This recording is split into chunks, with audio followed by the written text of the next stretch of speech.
So you've lived through the precious Portland phase and survived. Is Portland still, are you burdened by the Portlandia syndrome? I embrace what Portlandia has done for Portland. I think it's great. Right now we have the best ingredients. We have some of the best farmers in the world. We have great chefs. We have this tremendous population of eaters who are really, helping to make the world a better place for food and for the environment. The pixie dust that is the Portlandia effect, whatever, I think has come from the fact that we are innovators. Right. This town is full of people who are experimenting right out on the cutting, bleeding edge of stuff and trying things. Anyway, tell us about Red. Tell us a little bit about what you do. My whole job is to try and help reform the food system and primarily to re-regionalize our food system, because I think all the upsides for public health and community health and the environment and deliciousness largely come from sourcing as much as possible within the region and by the season. So it's a 2-city block campus devoted entirely to developing regional food systems, a working hub for the regional food economy. And the focus of it is to create the sort of infrastructure. So here's where I go all wonky and hang out in that 2-letter word, farm to table.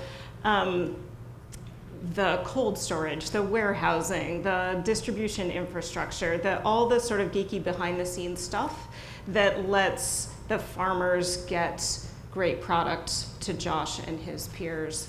Is it a chef's responsibility to be political, to be a food politician, to advocate for class issues, to advocate for land use issues, or are you just going to cook? I think it is now.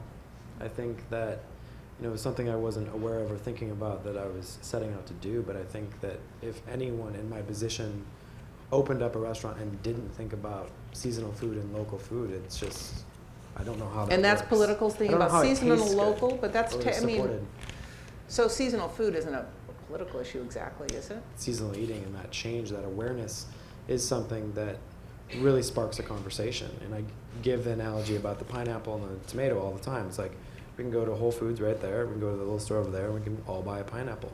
That blows my mind. It's just, that access to that is intense, and it sparked a great conversation when you were like, well, berries aren't every day.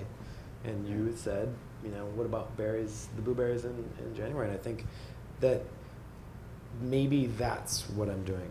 That's the conversation that I'm creating, because every day at Ava Gene's and Tusk, the menus change, and they change because of what's available. That creates that conversation. It's like, you took off tomatoes, what would you say, 15 years ago? Maybe even more. Which is amazing, off of sandwiches when they weren't in season. And Right. I think that conversation that's real. That's when you see that and you start understanding that, it has to at least spark or aggravate or something. It can't just be like, oh, they're not there. I think that's one of the most cool. important roles of chefs that Josh is hitting on. They're the tastemakers, they're the trendsetters, they're leading, we follow, we listen, we eat there, we absorb. And it's not what like we your don't ethos have it because is. it's not available. We're not using it because it's not delicious. So I think we're leading with that. Really, it's about how do we engage the community. I believe the food scene in Portland has been successful, but with success comes a responsibility.